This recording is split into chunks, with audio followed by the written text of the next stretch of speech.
Okay, so look, we have here the handout in paper. So you will share your screen, and would you like us to send to the chat anything you? Yes, we can send everything on the chat. Yes, because it's better to have the handout of the PDF also to Okay. have because when I switch from one text to another, if people can Okay. want to go back to it, Okay. they have Okay. the So handout. we will send to the chat the paper and the handout. Is that right? Yes. Yes. Should be okay. El handout te lo mando ahorita. Well, Jean-Baptiste, thank you very much for accepting to participate in this conference. And Yes. please go ahead. Yes.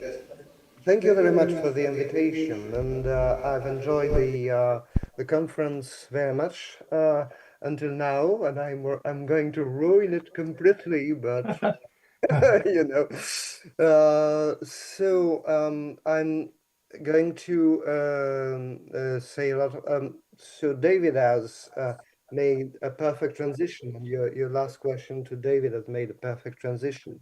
And so I'm mainly concerned about the difference between the prosti per second and the prosti, but I will go through all some other questions, especially in general, the doctrine of the genera, the gene. So it is well known as the Stoics had the doctrine of four genera, gene, rival to Aristotle's doctrine of the 10 categories. These four genera are, according to Plotinus, substrate, hypokeimena, qualified, poia, somehow disposed, per secunda, and somehow disposed in relation to something, prosti per secunda. So you have here on your screen the two main testimonies, one by Plotinus and the one by Simplicius, who are substantially saying the same thing about those four genera.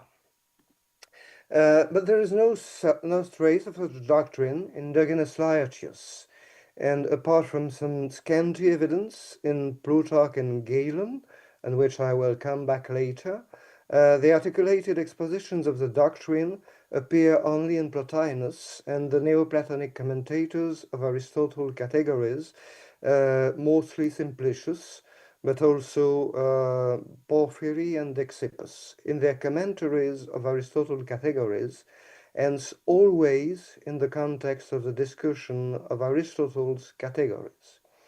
But since it only appears in this context of the discussion of Aristotle's categories, or the categories in general, but not in Diogenes Laertius, there are 2 points here. That the first is that we do not know to which Stoic such a doctrine must be attributed, though it is quite clear that its first traces appear in testimonies on Aristo, Zeno's descendant disciple, who deemed virtues to be relative, so it's always something which has been alluded to in the discussion a moment ago. And Chrysippus, the third scholar of the school, who expressed his disagreement with Aristo. It is impossible, point 2, it is impossible to know whether such a doctrine belonged to Stoic physics or to Stoic logic, though nothing, of course, prevents it to have belonged to both, as some other topics, for instance, the topic of fate is notoriously known to have belonged to physics, logic, and ethics. So it's well possible that the theories of the genera may have belonged to the Stoic physics and Stoic logic, and up to a certain point, it doesn't really matter. So, but Plotinus and Simplicius' accounts of the four genera do not appear completely consistent with some other evidence in our sources.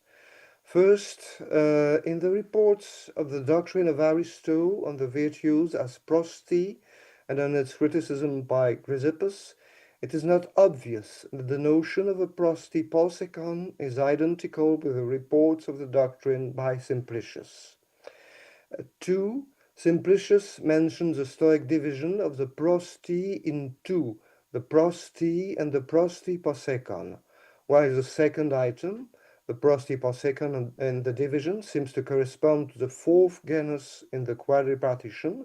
There is no place in this quadripartition for this division between prosti and prosti posekon. So this division in two of the prosti and the four genera are not obviously consistent. 3.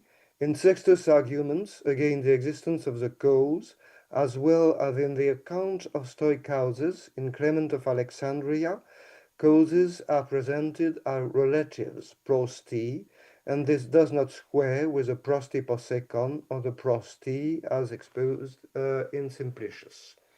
So there are the three series of texts in which things are not completely consistent with the theory of the four genera, and therefore the notion of a prosti or the prosti posekon in Stoicism is not completely clear. So I will examine first the place of the prosti posekon within the doctrine of the four genera in Plotinus and the commentators, before confronting them to the three other contexts in which we find Stoic discussions of the prosti. So a point to have in mind here is first that the Categories is the only Aristotelian treatise commented by Stoic philosophers precisely during the post-Hellenistic age, not during the Hellenistic age, namely by Athenodorus and Cornutus. But of course, during the Hellenistic age, there is no trace either of any commentary of of an Aristotelian treatise by the Stoics. But even in the post-Hellenistic age, there is no other treatise that we know to have been commented by the Stoics. So this is a clear exception, as far as we can know, in any case. Second point here, the Stoic commentators as the sources acknowledged by Porphyry in his short commentary on the Categories by question and answer. But he also wrote a very long commentary, the commentary known as the commentary to Gedalius, which is lost, but which is obviously the source of Dexippus and Simplicius, though Dexippus and Simplicius rely on this lost commentary of Porphyry, and this can be seen from parallels between what they say and what Porphyry says in the preserved commentary, and also because Simplicius makes long quotations of this lost commentary. But Plotinus probably has the same sources as Porphyry.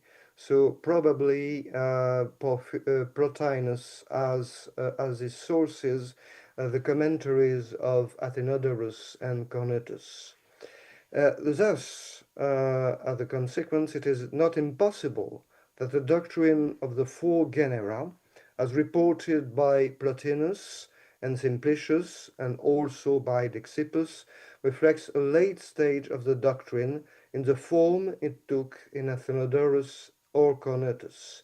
And as far as Porphyry's commentary is concerned, the one which is preserved, he only talks about Athenodorus and Cornutus, and he never talks about the four genera. So this is something to have in mind later with all the developments we will see. So first, the prosti posekon among the four genera. So the two authors who describe the doctrine of the four genera are, as I said, Plotinus and Simplicius. Simplicius' account is very close to Plotinus, but it does not rely only on him, since he gives many details that are not in Plotinus, to begin with the attribution to the Stoics, because as usual, Plotinus never mentions the Stoics in his exposition of the Stoic doctrine. It's purely anonymous in Plotinus' treatise. Plutarch also, but Plutarch hints to the doctrine by saying that the Stoics make each of us four. It's in the Common Notions, 1083e, but this is so allusive that it would be impossible to decipher without Plotinus and Simplicius. So we can reconstruct that it is what Plutarch has in mind, but it's absolutely, if we just add this sentence by Plutarch, we wouldn't understand anything of the four categories. So one point here is that Plotinus is the only source who describes the four genera as a division of the supreme genus, the something, the T. Simplicius describes the division in four genera, but without naming the supreme genus of which this is a division. So you have here the text of Plotinus. I won't read the beginning of the text because it's only the enumeration of the four categories. But then you see in the second sentence it says, those who posit a common genus over them, including all things in one genus, because they postulate one common thing that is one genus in all cases, namely something. This is a T, so which is a supreme genus. Of course, this is what has been described at length by Brunswick in the article to which David referred. And you see that Simplicius does not say that this four genera are the genera of the something. One important feature of Plotinus' account that he described this four genera as a division of the supreme genus, but we know that this doctrine of the supreme genus is documented by Alexander of Aphrodisias and Seneca, but it is only in Plotinus that the supreme genus has the four genera as its immediate subdivision. Seneca and Alexander's justification of the supreme genus contradict Plotinus' division, since they both explain that if the supreme genus is a something, it is because this genus encompasses both what is and what is not, thus suggesting that the immediate division of the supreme genus is between being and non-being, not between the four categories or the four genera. This Long and Sedley in the chapter 27 of the Hellenistic Philosophers to try to harmonize these diverging testimonies by a complete division that starts by dividing the supreme genus into bodies, incorporeals, and neither bodies nor incorporeals as fictive entities, and then subdivides bodies into the four genera. So this is very plausible, but it's not what you can find neither in Plotinus nor in Alexander or Seneca, and it's not what you can find either in Simplicius, of course. So this is plausible, but it's not what we have in the texts. So the first genus, Epokeimenon. Plotinus is mainly interested in the division of the four genera and the opposition between the first genus, the Epokeimenon, and the three other genera, which he describes as pathy of the substrate of the Epokeimenon. According to him, the first genus corresponds to matter, and this is precisely his point, that matter being one of the principles of Stoic physics, the articulation of matter as a genus and matter as a principle is not consistent. I will not read all the text I've put here, but this is in bold. You have the text of Plotinus, of course, in translation. But you see here it says that having put substrate first in the order, placing matter first before the other things, they rank what they take to be the first principle on a level with the thing that in their eyes come after the principle. And at the end, the last sentence, the last two sentences here, they say that only matter is being, and all of the things, the passive affections of matter, they are la pathetesules. They should not have ranked one genus before being and the others. So here Plotinus' charge is that putting one of the principles as one of the genera is not consistent, and they should have rather made a difference between one principle, the usia or matter, and the other genera, which are just pathy of the substrate. So Simplicius doesn't go the same way, and he says just that the substrate has two meanings. First, matter without quality, namely prime matter, and that which is qualified either in a common way, for instance bronze, or in a peculiar way, for instance Socrates. And this clearly corresponds to two pieces of Stoic doctrine we know from other sources. First, the doctrine of matter or ousia, according to which matter may be taken into two senses: universal matter, the apoios ole ule of the universe, and the particular matter of each individual being. And two, the doctrine, which was elsewhere, namely in Diogenes Laertius, attributed to Diogenes of Babylonia, as to the difference between the common quality, for instance, man, and the peculiar quality, for instance, Socrates or John. So I won't go into the details here. I don't mean that Simplicius conflated two pieces of Stoic doctrine which were not linked in the context of the theory of the four categories. Just what I mean here is that you have two pieces of Stoic doctrine which are quite recognizable here in the description of Simplicius. So Simplicius' distinctions of two meanings here is not echoed in Plotinus, who does, as if the first genus was only prime matter. Second genus, poion, according to Simplicius, the poion has three meanings. One is everything that is differentiated, for instance, someone stretching out his fist, someone wise, or someone running. Two, someone who is in a differentiated stable state, such as one who stretches out his fist, or the wise, the prudent. This is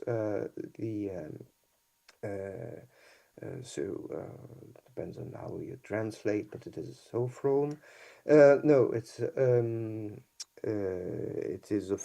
is phronon, I think. Oh well, it doesn't matter in any case. And someone who is qualified in the specific sense as the wise.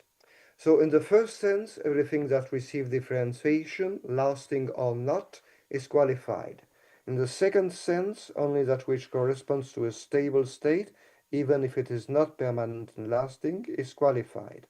And only the first sense corresponds, says Simplicius, to a quality that is the permanent state of a substrate. In other words, the first sense of the qualified contains all the three senses, while the last one is the more restricted.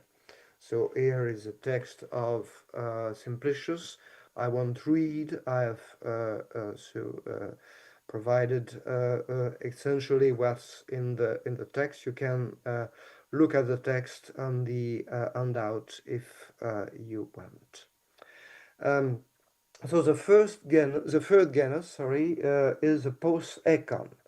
Plotinus, Dexippus, or Simplicius do not give many details of the third genus, but they express the same criticism, namely that it leaves many items covered by the Aristotelian categories uncharted.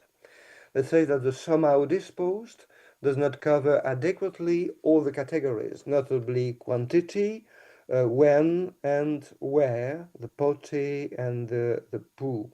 the pou and the pote, because the Stoics make no difference between yesterday, to be at the Lyceum, or to be seated, or to wear shoes. Plotinus thus turns against the Stoics a criticism of incompleteness formulated by Cornutus against the Aristotelian categories, particularly with regard to the category of the where. Cornutus says that the where did not take into account thus directions as from Dion or towards Dion, while it covers from Athens and towards Athens. And Plotinus takes up the example of the expression in Athens to emphasize that the Stoic categories are too reductive. And what is to be noted is that this example of in Athens is not in Aristotle. And thus, the fact that you have that here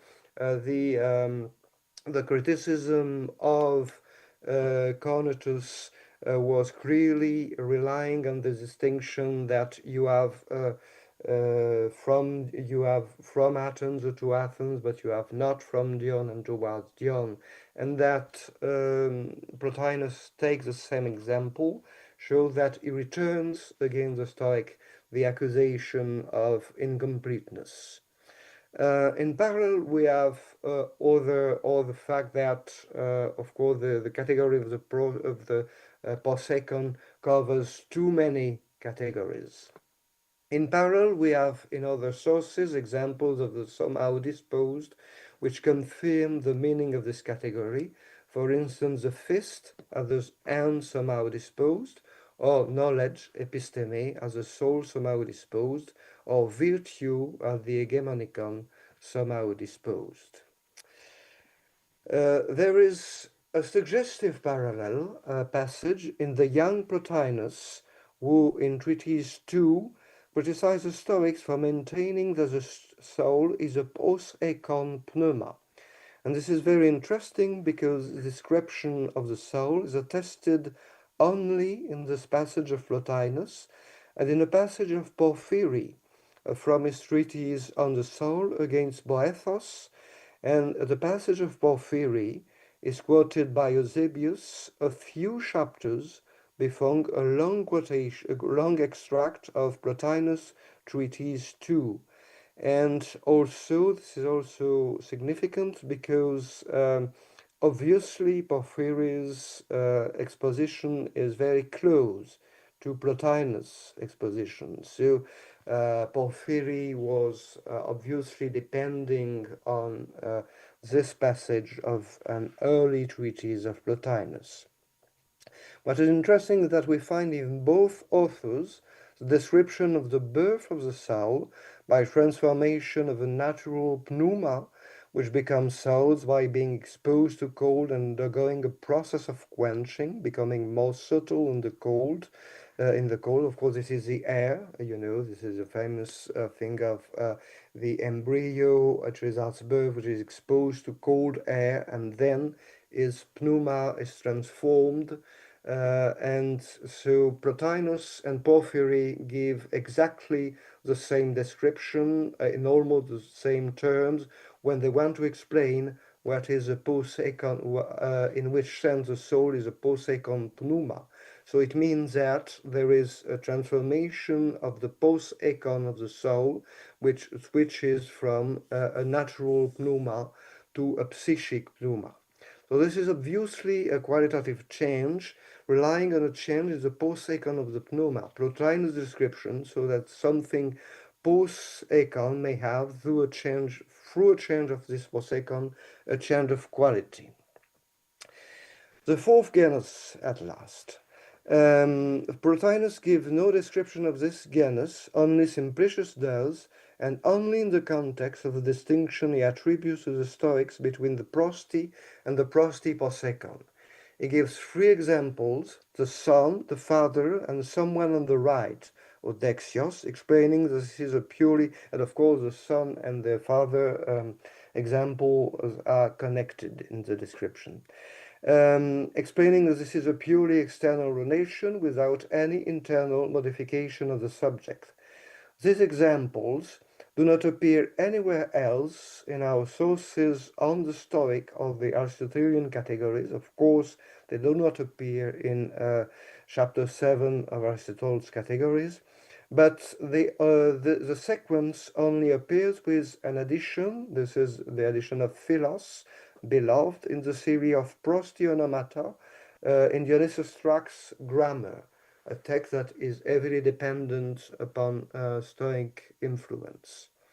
However, some cases of somehow disposed in relation to something do not seem to square with its description, namely the parts of the world which are described as somehow disposed, topos ekein, in relation to pros, the whole, and not by themselves, in Plutarch, and the constitution of the animal described as the commanding part of the soul, somehow disposed, quomodo se habens, towards the body. So none of those instances seems to be a purely external relation, and this is a challenge towards implicit description. There is an excellent discussion of the point here in Long and Sedley, chapter 29, and so I will not go into the details here. I shall do very brief remarks here. First, these genera are not predicates, at least not in the Stoic sense, because predicate in Stoic logic are the significates of verbs, and this is not the case of those genera. Two, as noted in antiquity, both by the Stoics, commentators of the categories, and by the Neoplatonists, Aristotle's 10 categories and the Stoic 4 genera do not map things in the same way, they do not overlap.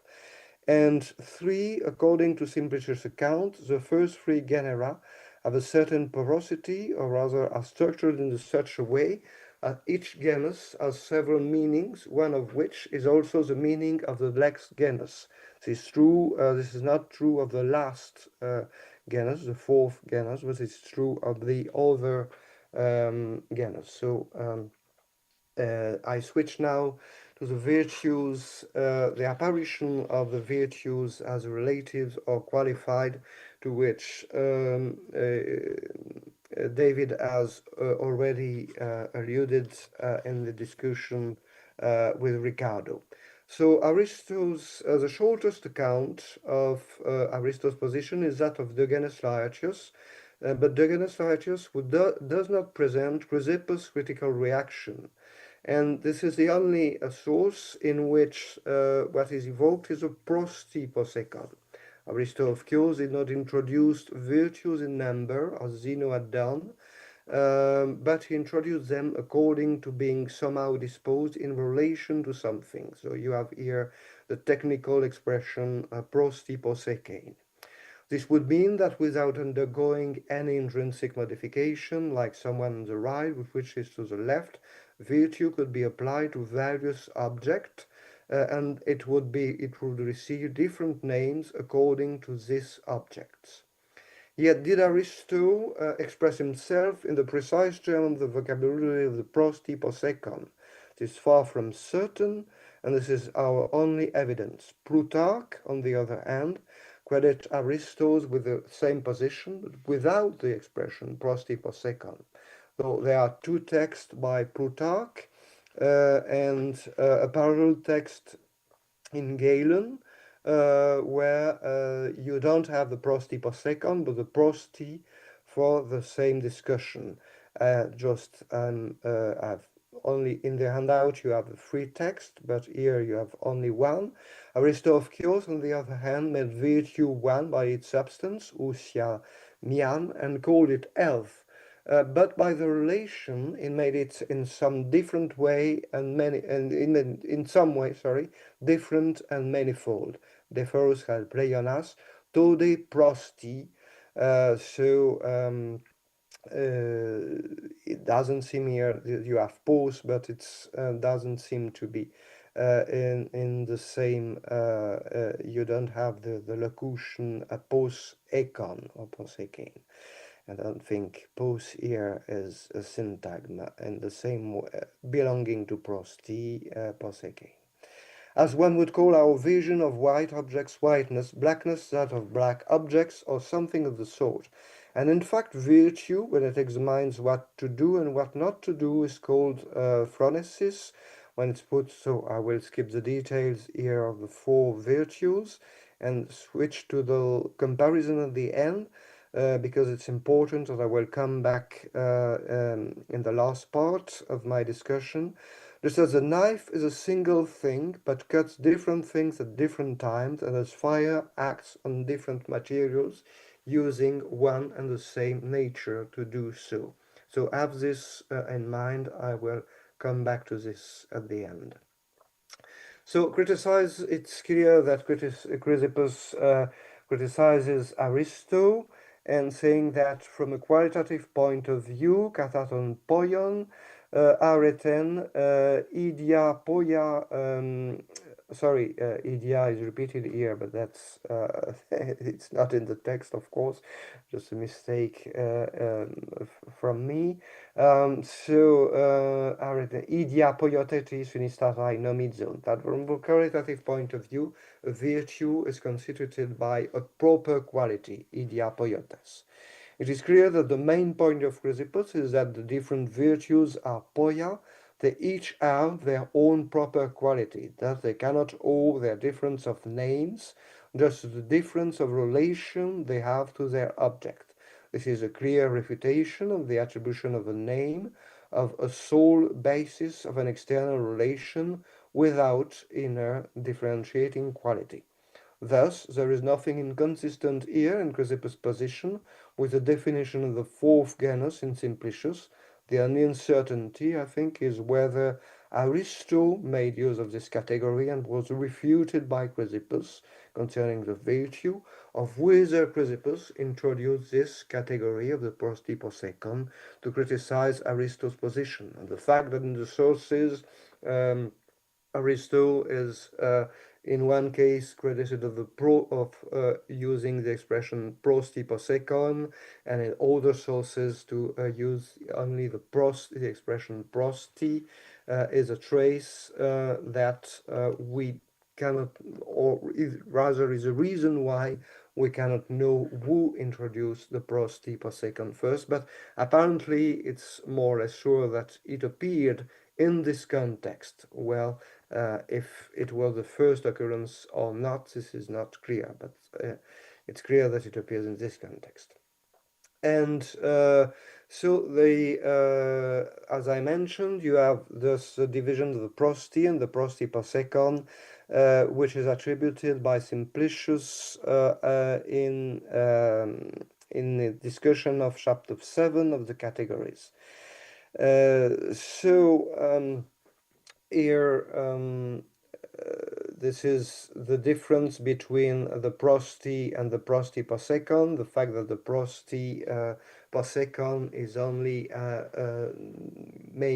is a relation without any internal change taking place. For instance, if you switch from the right to the left, you change your position, but you have no internal position. This is exactly the kind of relation which is in the prostiposecon. While if you change a prosti, while you change a quality and something which is a case, for instance, in knowledge or in sense perception, or in some qualities like soft and sweet and bitter. So you have both. You have a relation which changes, but also you have a quality that changes. So here Simplicius presents the distinction between prosti and prostiposecon as the Stoic doctrine of the category of the relative. But as is well known, the distinction between two meanings of the prosti is already found in chapter 7 of Aristotle's category, where Aristotle puts forward two definitions of the relatives. The first definition says that all kinds of things that are said to be themselves what they are of some other things, heteron, that in one way or other relative to something else, proseteron, are called relative. But Aristotle considers this definition to be insufficient, and he introduces a second definition, of relatives whose being to eina is identical with something being somehow disposed in relation to something.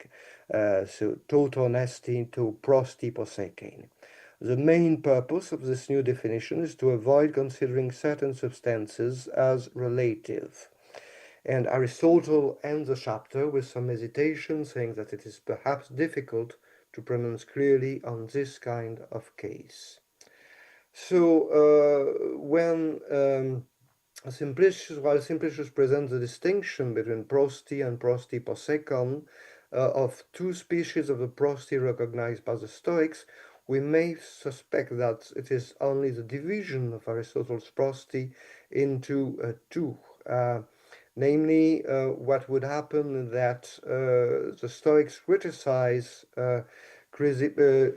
Aristotle for not having clearly made a separation between these two meanings, and thus they made a clear distinction between the two meanings, but in commenting Aristotle.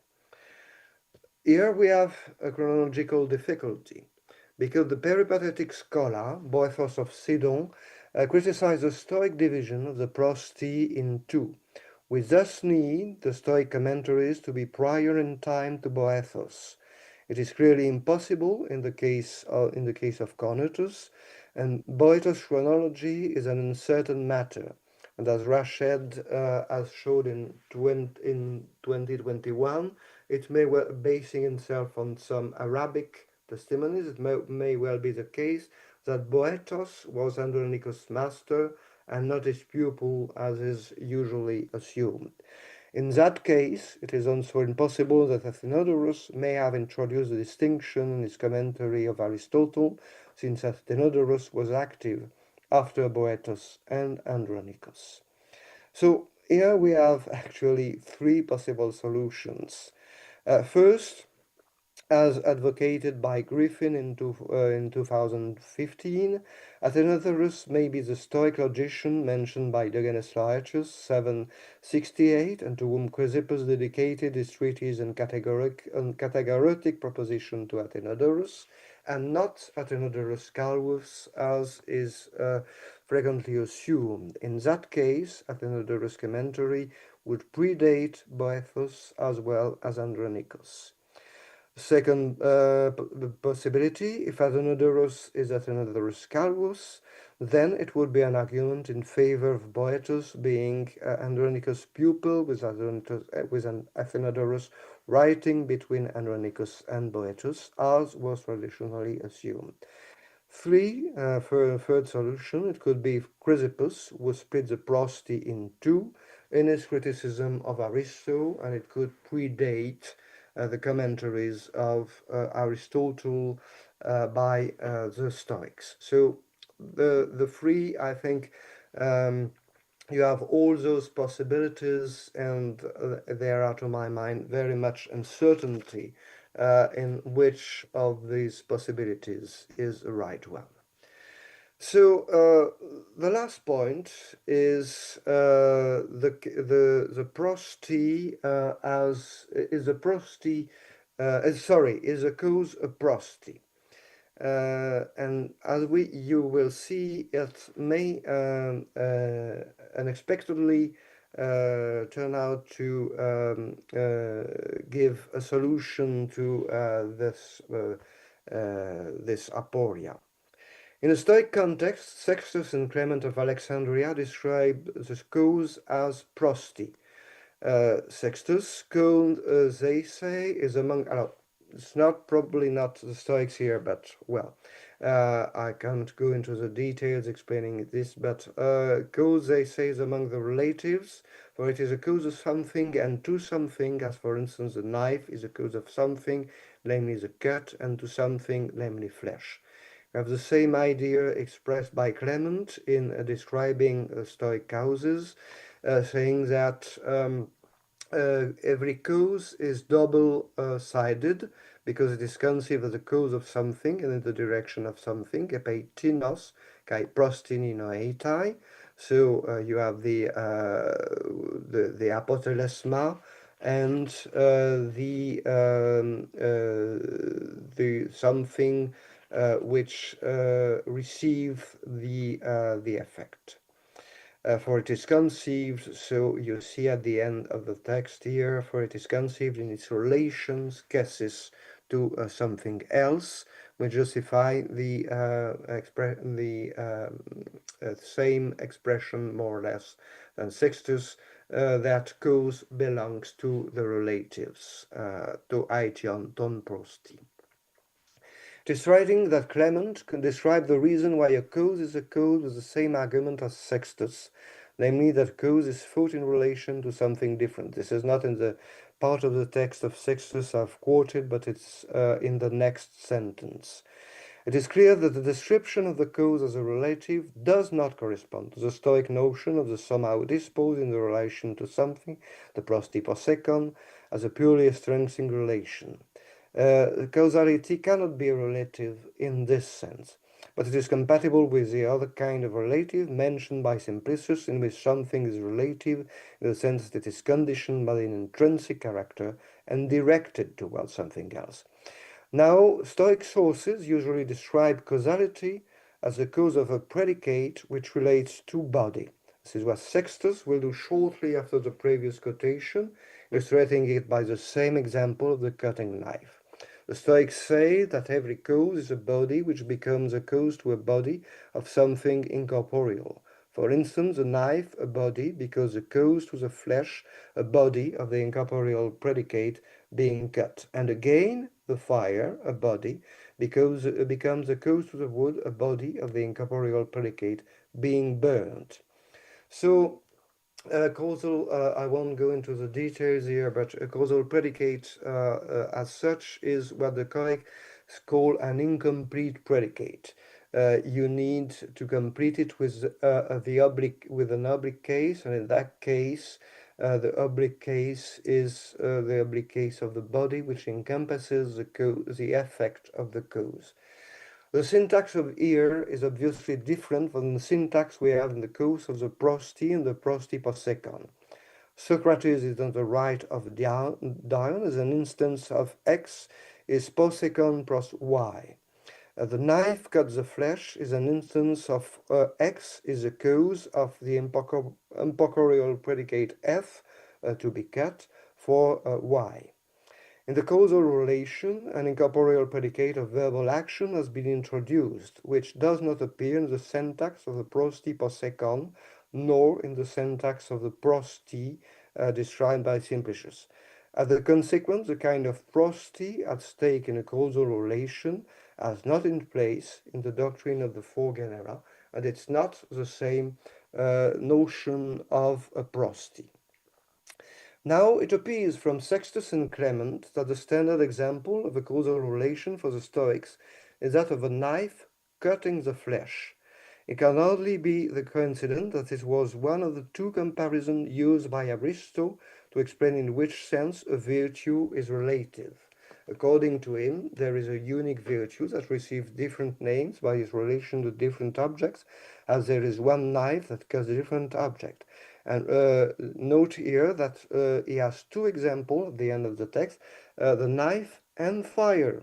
And this is exactly the same two examples that you have here in the standard example of the Stoic causes.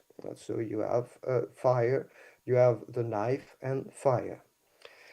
The comparison that Aristo makes is inappropriate. If the same knife cuts different object, then it cannot take different names due to the different object it cuts. The relation it has with the different objects is a causal relation. The knife remains the same and keeps the same name whatever the objects are, while the objects undergo a modification due to its causal action. In the case of virtues applying to different objects, if they have different names, it cannot be because they have a causal action on these objects, and it cannot be the case that they have a purely external relation to something else, as the case of right or sun. Chrysippus advocated that virtue is a science, as a science or perception. It is modified by its object, that printed imposis on the soul, and modified its possecon and its quality. Thus, it is rather the object of science and the object of virtue that modify the soul than the reverse process, as in Aristotle's comparison with colors.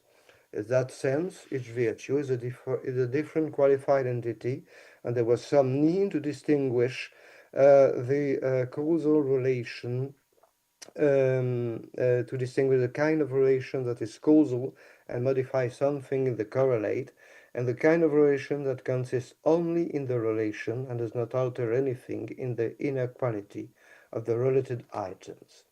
So, according to Chrysippus, Aristotle can only be wrong if he thought that being in relation with different objects did not modify the quality of the virtue involved and did not individualize it. Thus, the splitting in two of the prosody worked against Aristotle as well as against Aristotle. The notion of something disposed towards something else was thus crucial. And thus, even if it is not sure that the Stoics divided into two the genre of prosody, as Simplicius says, it is clear that by articulating their notion of the prosody possecon, they defined a very strict notion of a relation, which distinguished it from any conception of a relation that implies an inner modification of the possecon of the qualified. Whether or not the Stoic four genera emerged in Chrysippus' discussion of Aristotle's views on the virtue, it was clearly a crucial issue for this doctrine, and whether or not the Stoics considered the cause as a relation, the theory of causation was an essential issue to understand in which sense a virtue was a relative or a qualified. Thus, it amply demonstrated that Aristotle's dismissal of physics as beyond our reach was inadequate.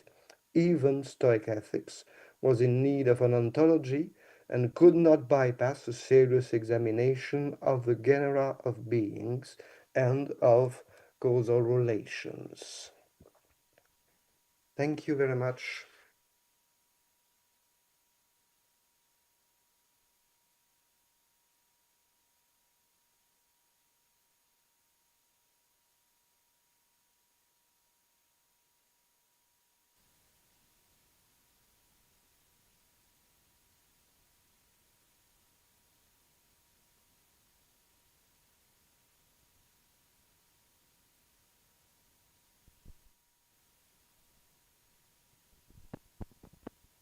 Well, I have a question, Jean-Baptiste, which has to do with the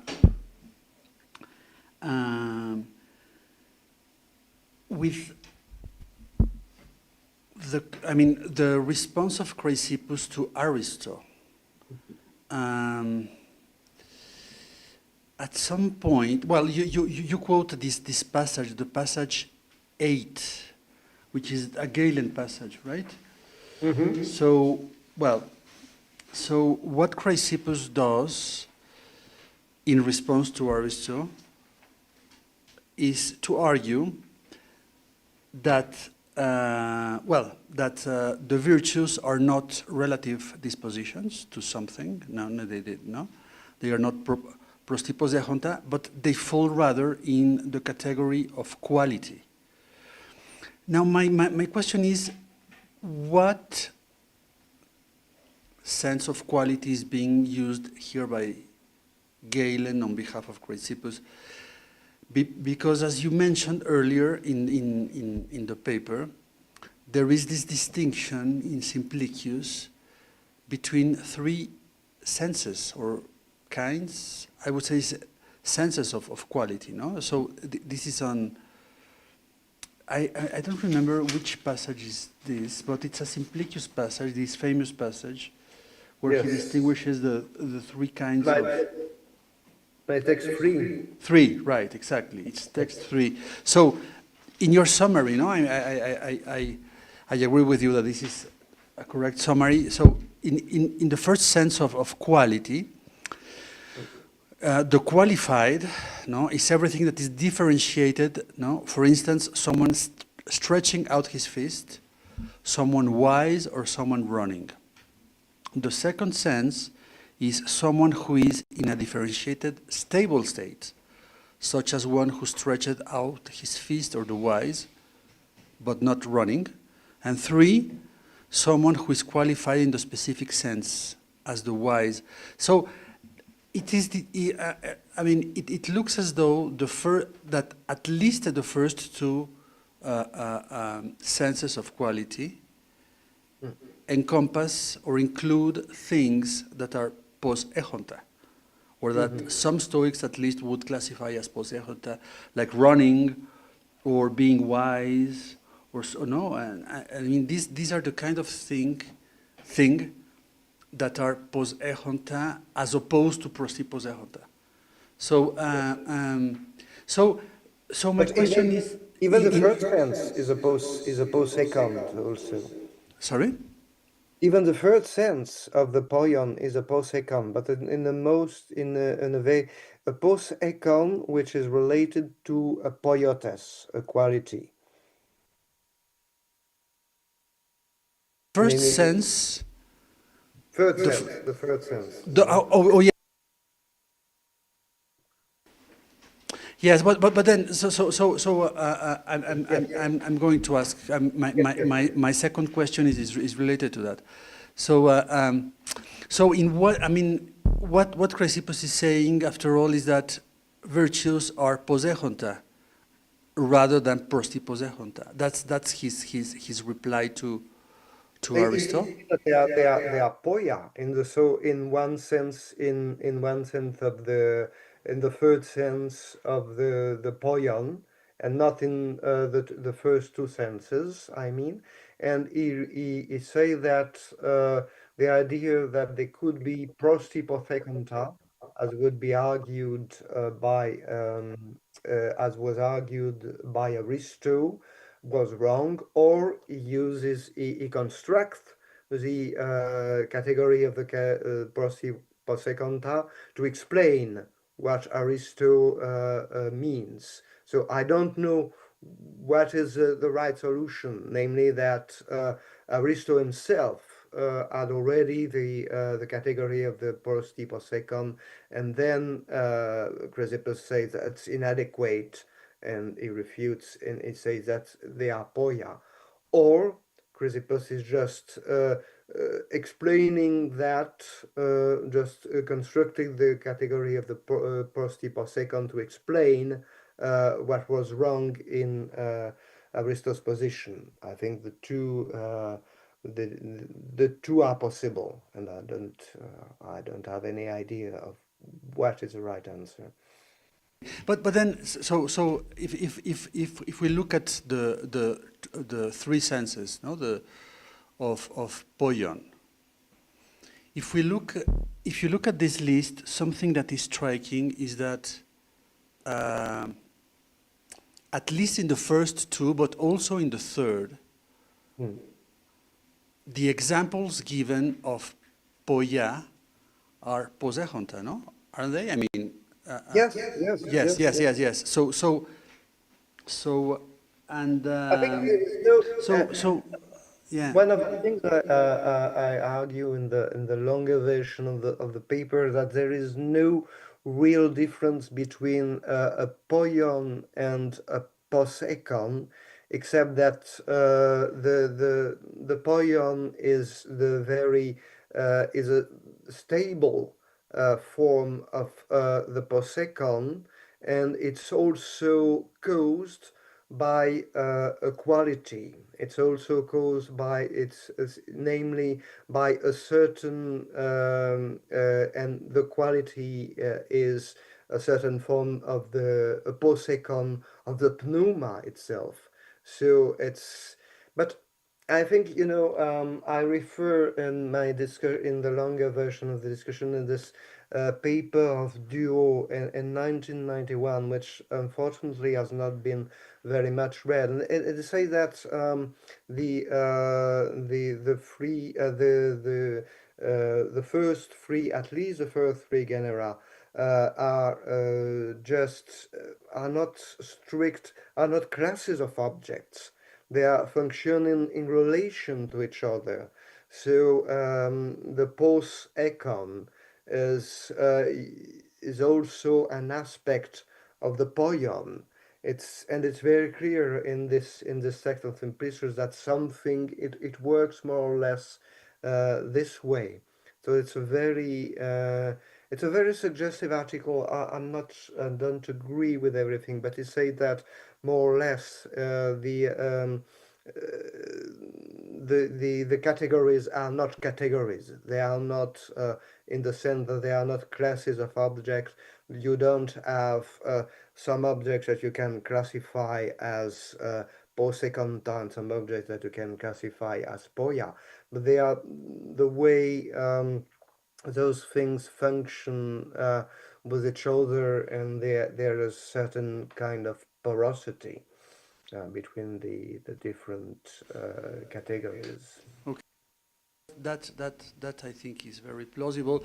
My only, I mean, my concern here has to do with something that you just said, which is how to understand the difference between poia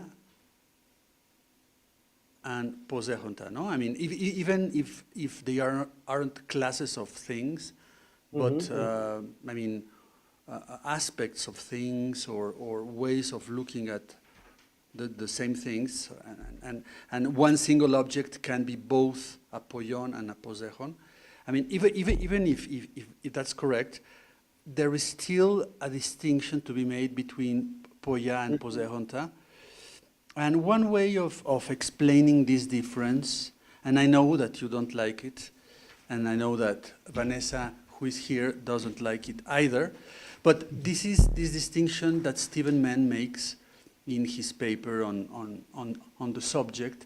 And he says that poia are things that are something, no, in virtue of a quality. Yeah, Yeah, that's what we have. and poseronta are something, but not in virtue of a quality. So and the difference between being, I mean, between being F in virtue of a quality and being F not in virtue of a quality is that qualities are bodies. So They are so pneumata, and they are yes, pneumata pneumata. poseconta. Yes, which You are know, bodies, no? yes, Bodies. yeah. Yes. Yes, definitely, Yes, yes. they are bodies. So you can explain, in the case of poia, something being F in virtue of the presence in it of another body, which is a pneuma poseron.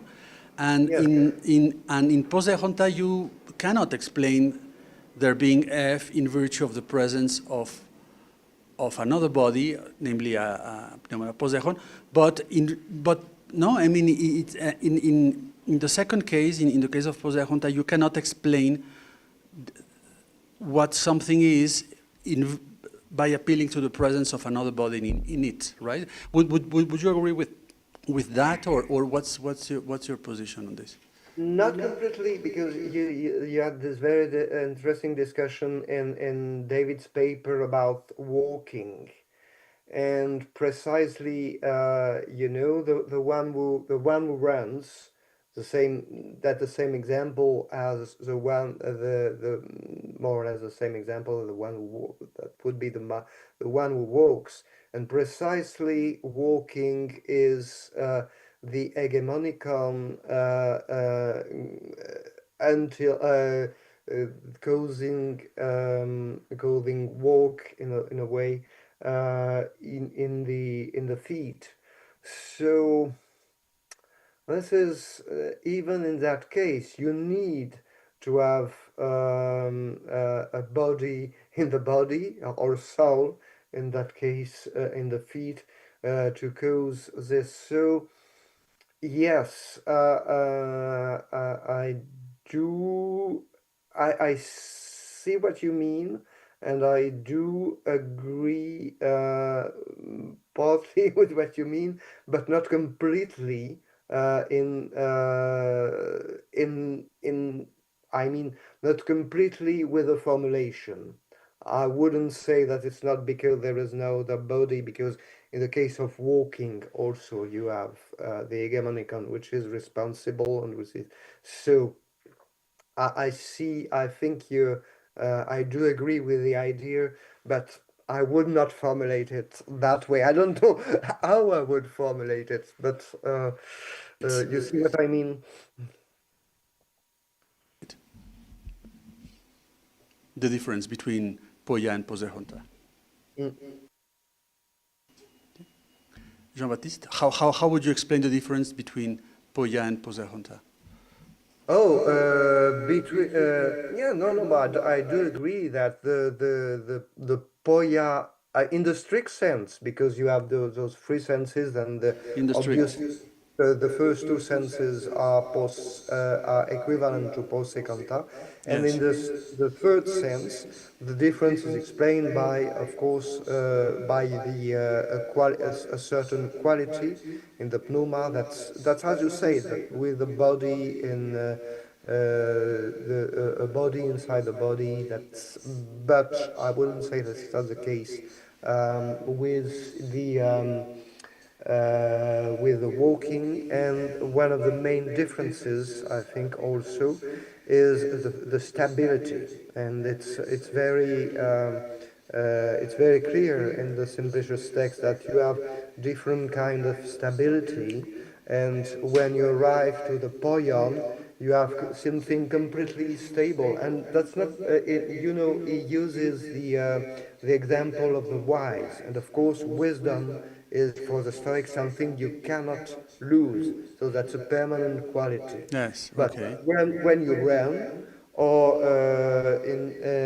when you stretch your hand, um, this is something which has not the same permanence, and so the Okay. difference is in the degree of stability.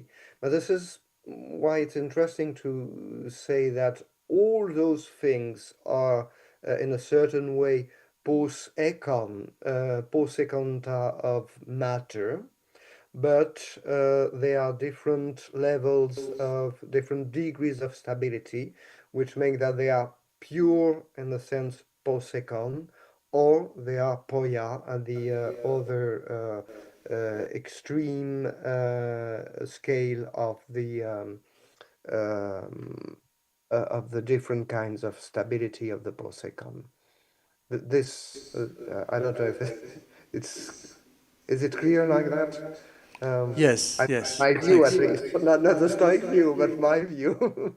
Yes. Okay. Thank you. Thank you very much. Vanessa? Thank you. Yeah. I was gonna say what Jean-Baptiste just said. I was gonna make the point about the difference. So Ricardo's original question was, which sense of poion are we gonna apply to the virtues? Um, and then Ricardo was looking for the difference to lie in the fact that in one case there's a body and in the other case there isn't.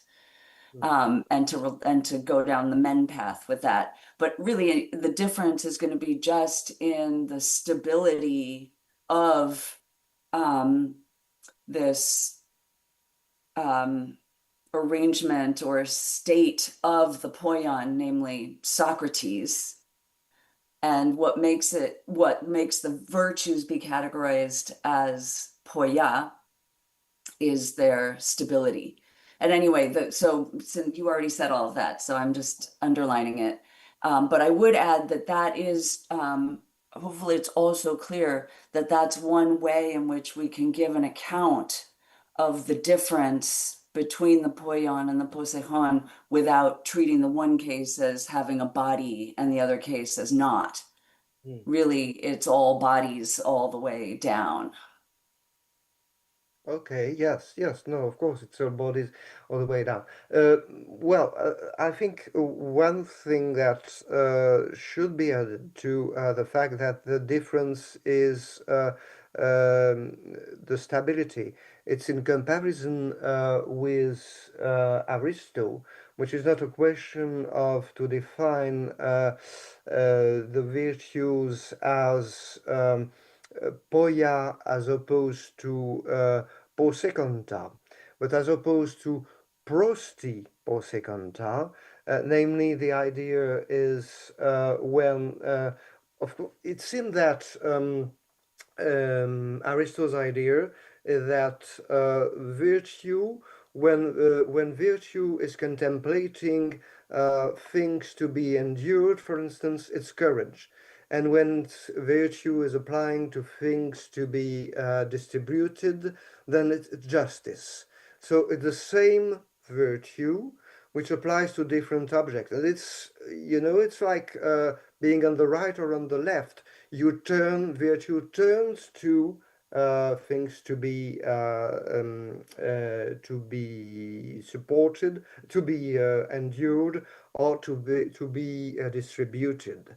And then you switch from one side to the other, and it's like to be on the right and on the left. And I think this is the objection of Chrysippus, because it's not only that, it's you must have a different if you turn to the left or to the right, if you turn to things to be endured or things to be distributed, this changes the quality of the virtue also, because you don't have the same theorems in mind for applying those different virtues. And so I think, but there was something, what is strange is that apparently there is something of the kind in what Aristotle says, because he compares it to the ways the different colors change your mind. But what he has in mind, apparently, is that as when you turn to a white object, you are whitened. When you turn to a black object, you are blackened. So but it's always the same thing, and it's so which applies to different objects. But the idea of Chrysippus is to be very clear on the fact that if you are whitened in one case, blackened in one case, then there is a change of quality in the sound. It's not only that the sound turns into different directions and remains the same, because obviously it must change it not only changes its direction, it also changes its quality. And so the idea would be apparently that you have in the hegemonicon, you have in the soul, you have 4 different virtues, which of course are linked together. This is the famous argument of the Antacolutia, but they are different, and so this is mainly one of the points. So it's not only the stability which is at so the stability may explain here the difference between the virtues as poia and the virtues as pos econta, but it's not sufficient to explain the difference between virtues as poia and prosti poseconta. So I think we should have the two in mind.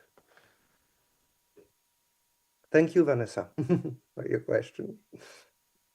The next question is Manuel Arbeláez. There's David also. Yes.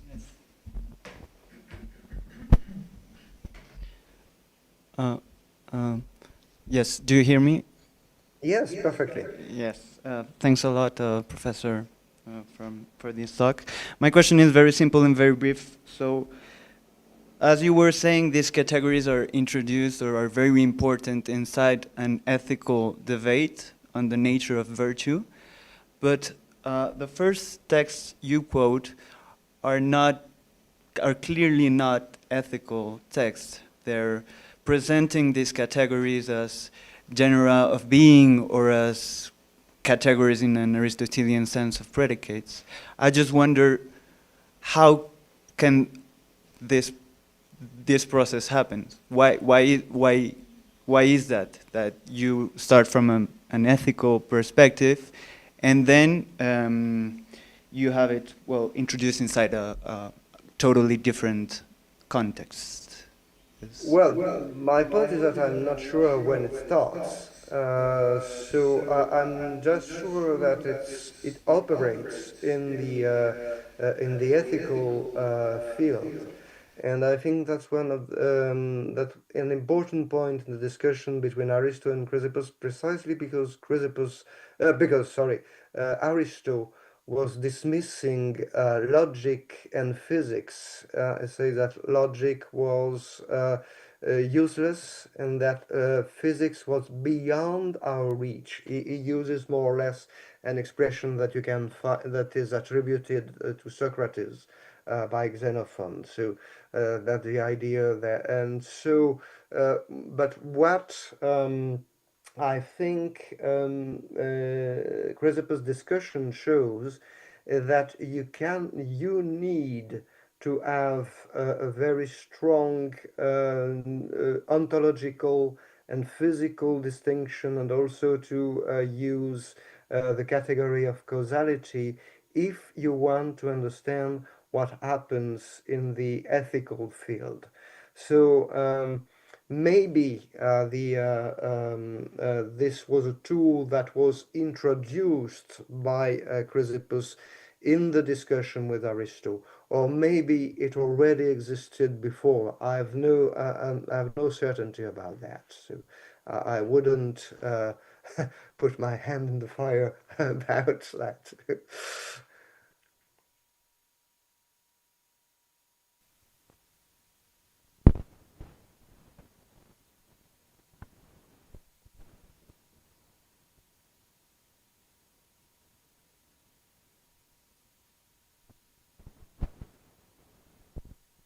So, Oh. David, Professor David, please. Your microphone is off. Can you hear me now? okay. Yes. In all this, in the last half hour or so, you and others have been talking a lot about the virtues being poia, or another view, positive pose contra. But I'm coming back to a question I was trying to get help with yesterday. Why don't they say that the virtues are poioses? Why do they use the neuter of the adjective and even the category theory? But not after all, virtue, because virtue is long lasting, it satisfies the standard conditions of being a poioses rather than something more temporary, like some kind of possession. But it's not just the doxographers. In fact, maybe it's not the doxographers at all who use the neuter of the adjective in this way.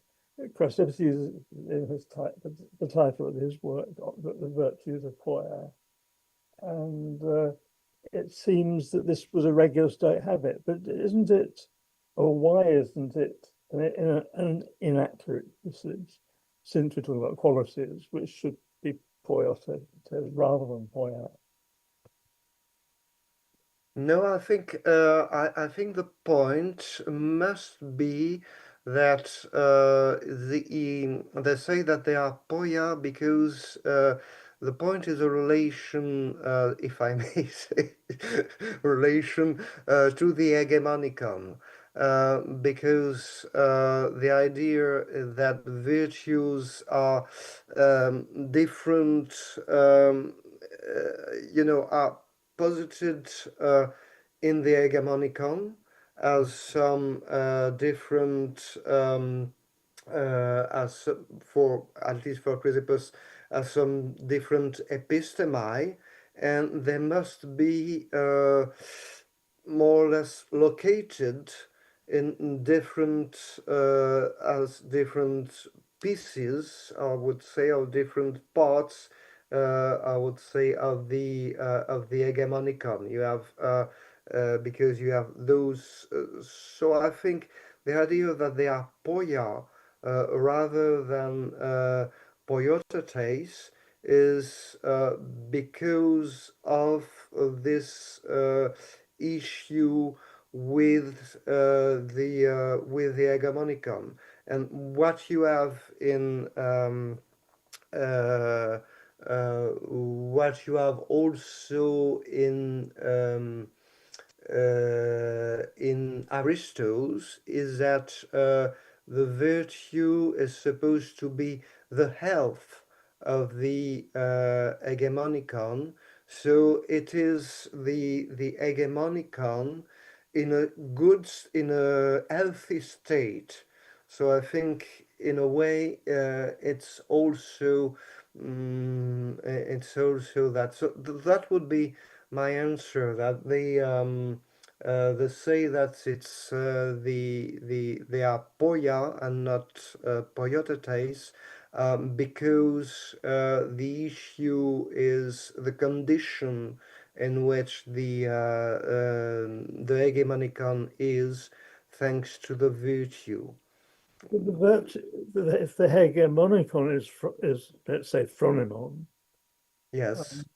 then then it has that's because it has phronesis, and phronesis Yes. is so that's both correct Greek and also what other philosophers actually say, that other philosophers regularly treat virtues as grammatically Yes. as No, you're right.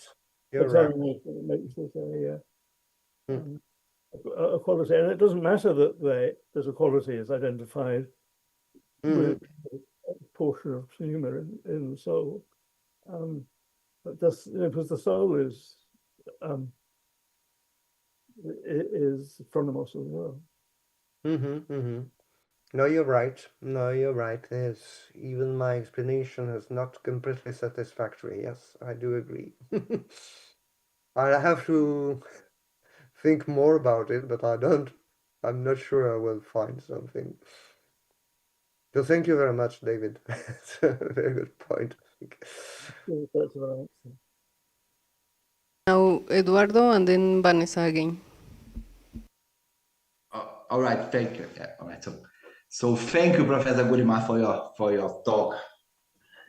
I really appreciated it. So what I have to say is the following. So in a long paper, Professor Mario Minucci, the paper, it was published in Italian in 1987 and then republished in English in 2012, if I'm not wrong. He shows that it's a long paper. It's like a comprehensive analysis of the categories, which appears in the commentary of Simplicius of Book 7. And So he shows that you mean 7. the paper and the relatives? You mean the paper? Yeah, exactly. Yes, of course. Related in the Stoics.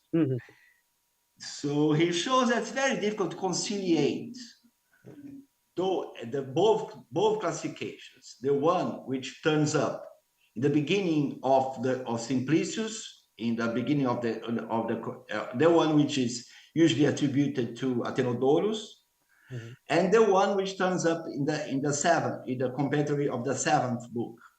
Why? Because the first one, it's sort of consensual, it's stratified, it's subject, qualified subject in a certain way, qualified subject in a certain way, related something else.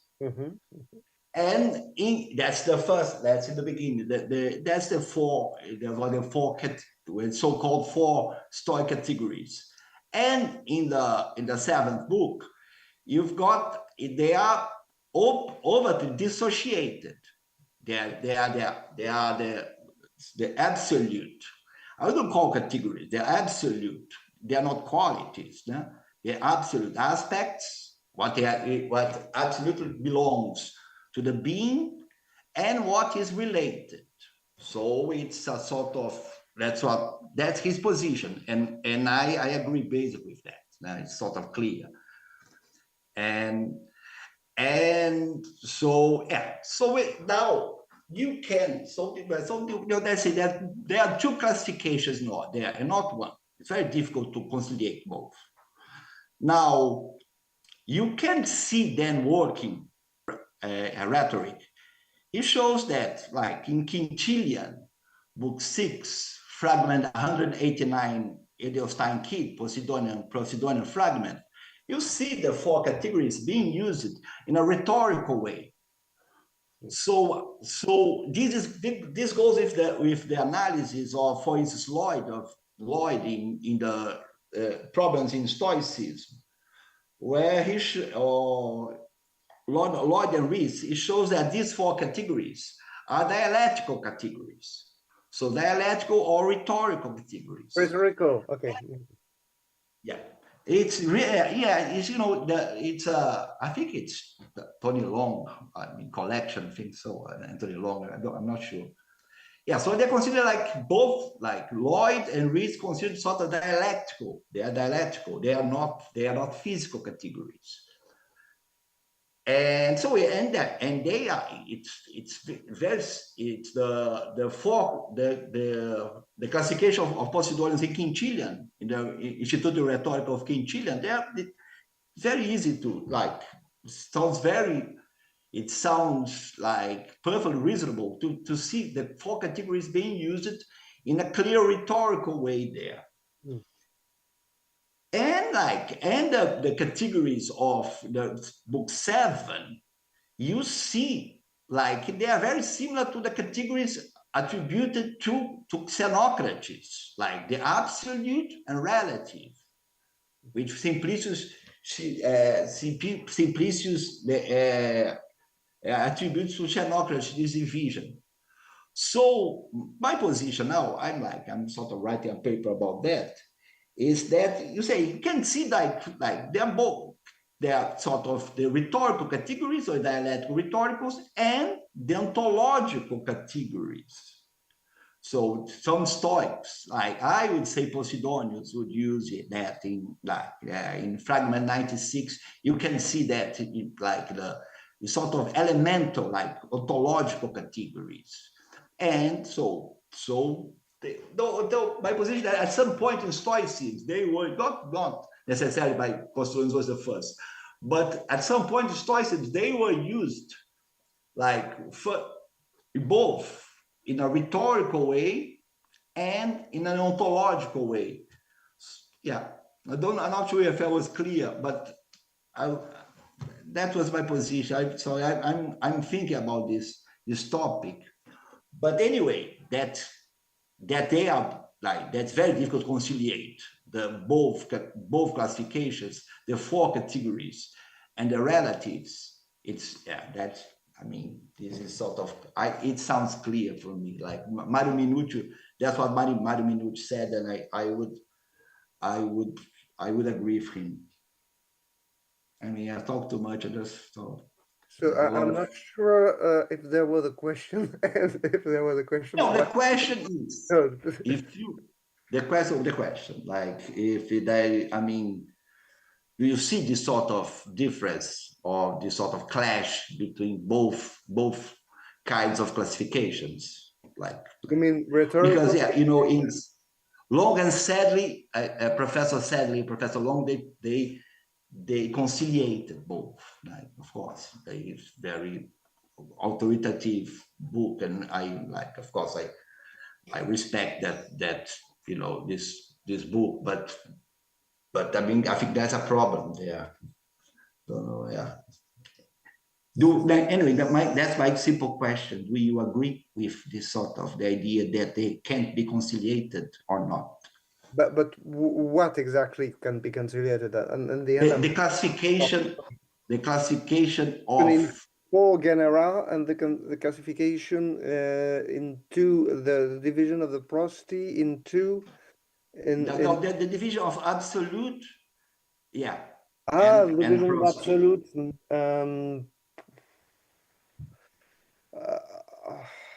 They can be conciliated with what? I'm not sure to understand. No, yeah. I mean, they are different classifications. Yes, there are different classification, yes. But the classification between things that are cathota and are not cathota is in the text of Simplicius describing the prosody and the prosody per second. So it's obviously can be conciliated because it's conciliated in the text of Simplicius, if that's a question. No, but yeah, no, If the I'm question is saying about about the usual use, that's a very different, I think that's a very different point. If the question is about the fragment of Posidonius, I'm not completely convinced that it uses the four categories. And if so, I'm not sure. I understand that I answer correctly to the question. So sorry. So, sorry, Eduardo, but we have two more questions. Please, Vanessa, and then Michele. Thank you. I had a suggestion about how you might respond to David's question or his point that, you know, if something's that it's going to have a quality as if it's a poion. And I just wanted to suggest that, you know, that sort of objection is really only going to be moving if you already have the men's style view of qualities. But, you know, qualities can be understood in terms of the hegemon being in a certain state. We don't have to agree that there's going to be an additional body being put in and just that whole framework. There are alternatives to it. And so in that case, the fact that where there's a poion, there's a poiotes, doesn't have to be a fatal problem. Okay. See what you mean. I guess I just mean that if it's supposed to be problematic for you, that anytime that there's a poion in a certain state, anytime there's a poion, there's also a poiotes, No, and no, then that's I think the David's questions was why the virtues are called poia and not poiotes, and right. Well, and so I'm not sure to have a correct answer to give to that. So if you have a correct answer to give to that well, question, isn't it just because the categories are hypokemenon, poion, poseichon? I mean, that's what the categories are. The second category is not the poiotes. And so the fact that where there is a poion, there will also be a poiotes doesn't pull you in that direction, I was thinking. okay.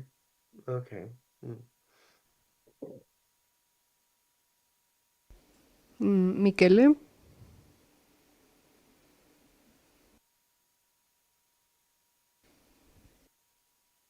Thank you, Jean-Baptiste. I have a question about text. Which one? The text is the famous Stobius' famous passage on the Stoicos, where yes, the cause is described as the cause of a predicate. Oh yes. Yes. Now, in that text, the predicate is in turn described as that of which the cause is the cause. Udeaition. Aition e udeaition. Now, I wonder, and I ask you, whether this description of predicate, of the effect of cause, does not imply the idea of effect as something relative to a cause, and therefore as a relative. Sorry. They does not imply the idea of the effect of the predicate in as much as echon as something relative to a cause, and therefore as a relative. Yeah, yeah. I don't think in the Stoican passage of the I think things are a little different. Namely, that it's true that it doesn't seem to be a cause which is among the relatives, because you have a certain some of those example which are attributed mainly to Zeno, just imply Yes, that you have a cause which is a cause of, for instance, the example is psyche is yes, cause of life or something like yes. that, and no, not the cause of life, but the cause of being alive, which is a little. To zen. Um, Diatem psychen ginetai to zen. This is This a is the different, text. I think this is a different perspective, because Yes, it's not the perspective you have in the cases where causes are described as relations of between the cause, and that the predicate uh, with in relation to the object to which the cause apply, the cause applies, and on which the effect is produced. But yes, you could rewrite most of those examples, and I think one of the issues is that this is Zeno's description of the cause, and in the description as where the question of the prosody applies, this is later. This is certainly later than Zeno's, but you could rewrite the examples that which are in Stobaeus, especially the examples ascribed to Zeno, in the same way. You could say, for instance, that the soul is a cause to be alive, to die, for the body, for instance. yes. So it's possible to rewrite in with a different syntax in a different way. For Yes, example, the and point is just that in the first in the when the example applies are like that, there are Zeno's issues, and so they are not concerned with the issue you have in the text where causes are described as prosody, and I'm not, as I said, I'm really not sure that this is the Stoics' description of it, that they would really describe it as a prosody. Maybe, maybe not, but in any case, the syntactical relation is very clear, and for me, it's very clear that this kind of syntactical relation, that the cause of a predicate for something else, is rather Chrysippus than Denonian. But you could rewrite Dino's example in the same way. a little another thing, but it seems to me that there is something strange in this text, because in the In which text you mean? In the Stobaeus? Stobius. Afterwards, two virtues are mentioned. No, Yes, are yes, exactly. sophrosune and Yes, phronesis. yes, Yes, and but they are not presented as qualities that are responsible for the soul being qualified, but as causes of predicates. yes. And I ask you, are these perhaps different way of saying the same thing? The Mm-hmm. first way, using the language of qualified being, Mm-hmm. causal interaction between quality and hegemonicon in this case. Mm-hmm. The second, using the language of the predicate as a scasis, as a state, as a description of a state in which the hegemonicon finds itself as a consequence of this interaction. It seems something as two sides of or two possible description of the same reality. What do you think about it?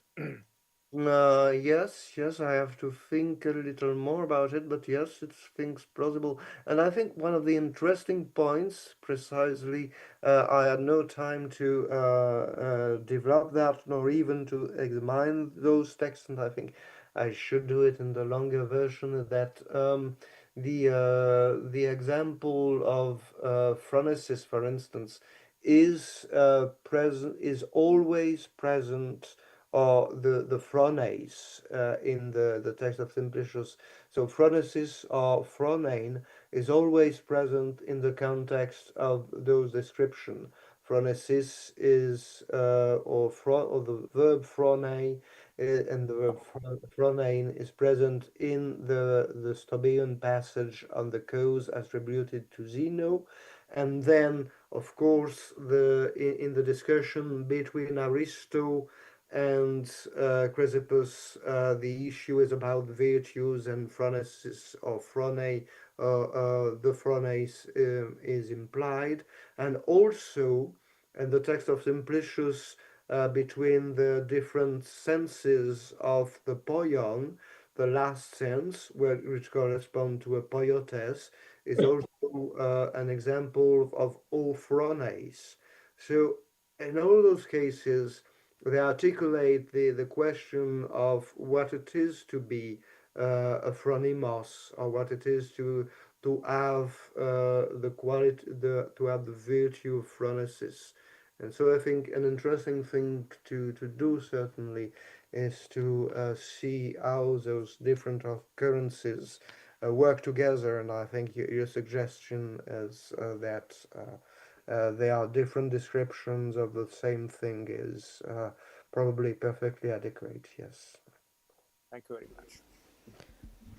Thank you very much for your questions and for the talk, Professor Gourinat, and thank you all for being here. Yes, thank you very much. And thank you very much, very much, Ricardo and his team for the organization of this conference. And I'm sorry I couldn't come in person. I would have enjoyed it, but it was very effective to have it organized by Zoom. So thank you very much for the organization. Well, thank you very much, Jean-Baptiste, for your words, and thank you all who are here and in Zoom, and also in YouTube, listening to the conference. Thank you all for your patience, and well, I enjoyed very much the talks, the discussion, and I will get back to you very soon with comments and deadlines for the papers. So thank you very much again. Bye.